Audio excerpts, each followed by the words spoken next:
I didn't know that Al brought Glenn Bigelow to be do an interview. That young man came with me in 1996. I started the school year and said, I got an idea. And my poor principal says, when Danny has an idea, she said, just go ahead and do it. And I said, I've taken kids a couple of years, special projects, a couple of kids, and said, let's take as many kids as we can to space camp. 52 kids signed up. We did fundraisers nonstop every single week. And it came to a point where I'd come up to people and say, I wouldn't say hi, I said, how much money do you want? I said, how much do you have? I'll take everything. Glenn Bigelow, intelligent young man, and I knew he was going great places. I knew he was going someplace. I just kind of stood, go to space. And he works at Glenn Research Center in Ohio, and just a phenomenal young man. I'm very proud of him. They're sitting out there, and they're sitting here. We need to get up. I want everybody to get up. I want everybody's going to get up, stand up, and get some exercise. You're going to go to sleep on me. Don't do it. Now, one of the things, I'm notorious for handing out buttons. If you haven't got a button from me, please stop by my table and pick one up. But I want to see a kid walk on the red planet. So, put your fist in the air and repeat after me, loudly. On! 2! Bars! Do it again. On! 2! Bars! Now, being a middle school teacher, we'll work on you. We're going to try one more time, a little bit later in the day. We're growing up in Ignacio, Colorado. Probably no one's ever heard of Colorado. We're as far away from Denver as you can get and still be in the state of Colorado. I look out my back door and I see the New Mexico state line. So that's how close we are to New Mexico. But I was born on the Southern Indian Reservation in Colorado, and working on a farm, herding cattle, just being a cattle boy. But I always carried that science fiction book in my back pocket. So when I could, the cows were out grazing, I would take that out and read science fiction and look into the skies. I knew I was going to be associated with space. In 1963, I asked my dad, 5 years old, I said, Dad, get me up in the morning so I can watch him launch the man into space. That was Gordon Cooper in the last flight of Mercury. In 1969, I laid on top of a haystack and looked up at the moon, and knowing that Neil Armstrong and Buzz Aldrin were two Americans were walking on the moon. And then again in 1981, I said, Dad, get me up early in the morning because I want to watch the first space shuttle flight. So my parents were always supportive. They would think I was a little bit crazy because I always had my head in the clouds. But you need to have your head in the clouds. And one thing, Marcia Lindstrom, when she graduates kids, she always says, a dream without a plan is just a wish. And Marcia, I've taken that into heart. And you inspire, but plan what you want to do and go out and make it happen. Now, the first time I brought kids to space camp, it was a special project. I brought the kids, and I was in awe. I came, and I was a slack jawed, and would look at the Saturn 1B. When I came down Highway 560, I go, wow, this is cool. Yeah. Of course, the Saturn's alive right now. This dwarfs it. And this was a cool place. I said, I gotta bring kids here. It was phenomenal. So I pitched Glenn's group, and I said, I got an idea. Let's take as many kids we can to space camp. 52 kids signed up. And we sold nonstop fundraisers. And we got 52 kids to go to space camp.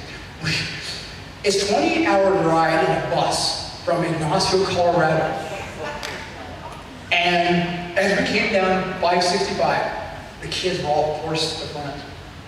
And when they caught sight of that Saturn 1B, the roar, lifted the bus up. The kids had worked a solid year and said, we're finally here. We're here at Space Camp. And out of that group of kids, it was very inspiring. Her teacher and said, I'm going to continue doing this for as long as I have breath in my lungs. This is what being a middle school teacher is all about. I'm so very humbled to be inducted this year. I got to meet some tremendous people. I remember in 2008, I saw Dan Oates. Dan Oates was up on the wall and said, wow, Dan Oates, I know him, Space Camp Hall of Fame. I'm going, I'll be there one day, kind of half-heartedly, and here I am standing. I'm very humbled. It's a great honor. Now, Space Camp, you can't talk about Space Camp without talking about the people. What makes Space Camp is the people here. I consider so many of my good friends because I look forward to being here. Every year, I want to come back because this is like my second home. And I just want to tell you a couple of stories that will explain and illustrate the people and their love of Space Camp. It's very inspiring. Now, in 2002, I came to Space Camp. I think it's the fifth time I was here.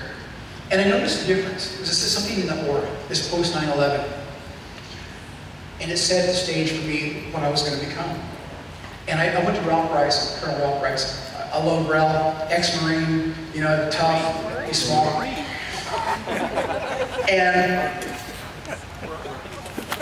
I noticed some things that were sort of kind of negative.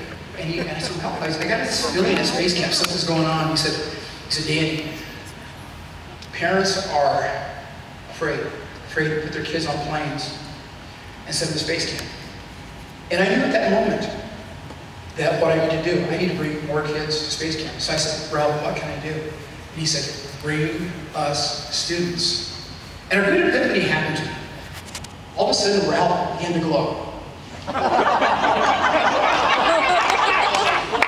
a Marine Colonel asks you to do something, you don't ask why.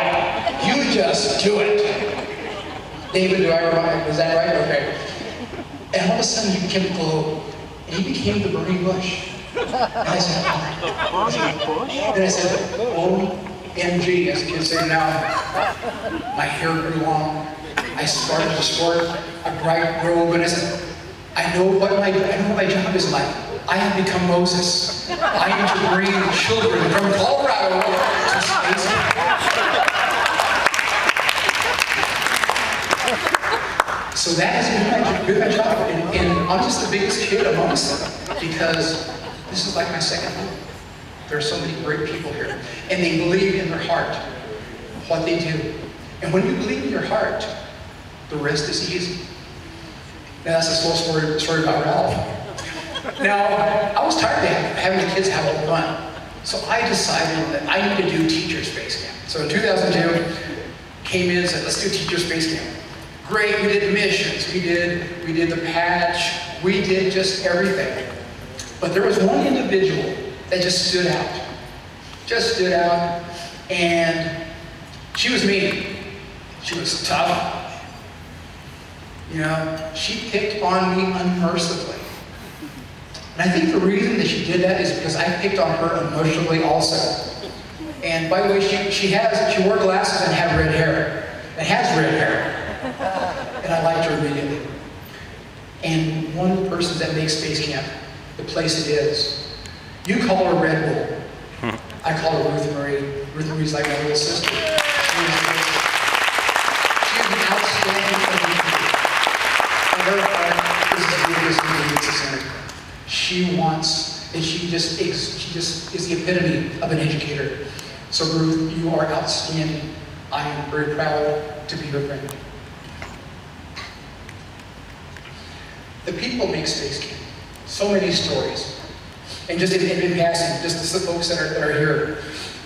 Cammy Davis. Cammy is my go-to person. If I need something, I call Cammy. And then Cammy goes to my flash park and says, Danny needs this. And they're always so good. And they give me what I need. Samantha Peterson. Samantha's my favorite person here. you can count on these people.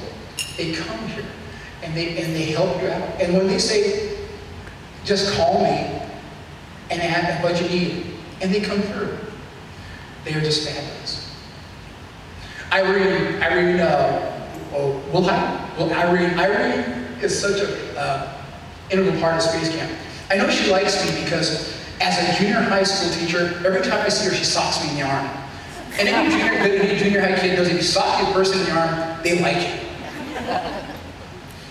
And again, Marshall Lindstrom, I take to heart what she says every week. A dream without a plan is just a wish.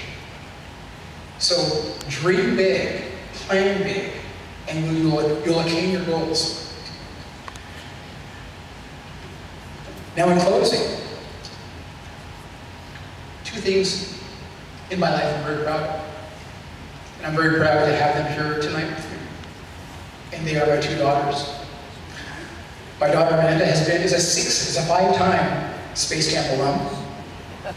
And my daughter Vanessa is a 9-time Space Camp alum.